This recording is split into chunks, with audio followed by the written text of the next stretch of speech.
আসসালামু আলাইকুম। আমি মোহাম্মদ আজিজুল ইসলাম। আমি কিছু কথা বলবো। সবাইকে জানাই ঈদ মুবারক এবং ঈদের শুভেচ্ছা। আজকে শনিবার, ঈদুল আজহার তের নামাজ আদায় করলাম, করে বাসায় এলাম। আস্তে আস্তে হঠাৎ করে একটা কথা মনে হলো। কথাটা আমার মনের মানুষকে নিয়ে।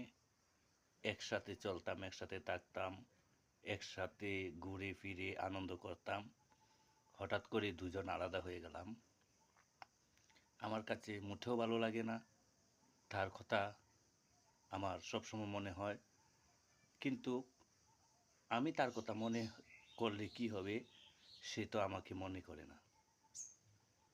আগে যেভাবে এক নজর না দেখলে খবর নিত এবং আমারকে নজরে নজরে রাখত, প্রায় ৬-৭ দিন যাবৎ ধরে আমার এত বেশি খবর নেয় না এবং আমি তার জন্য পাগল হয়ে যাই, কিন্তু সে আমার জন্য পাগল না।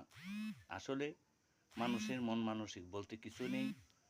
অনেক কিছু দিয়েই একটা সম্পর্ক গড়ানো হয় এবং একটা বন্ধুত্ব জোড়া লাগানো হয়।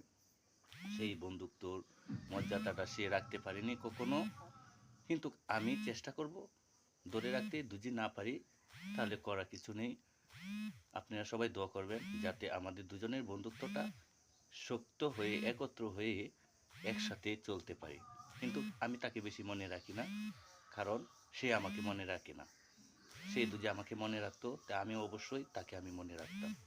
অসংখ্য ধন্যবাদ সবাইকে।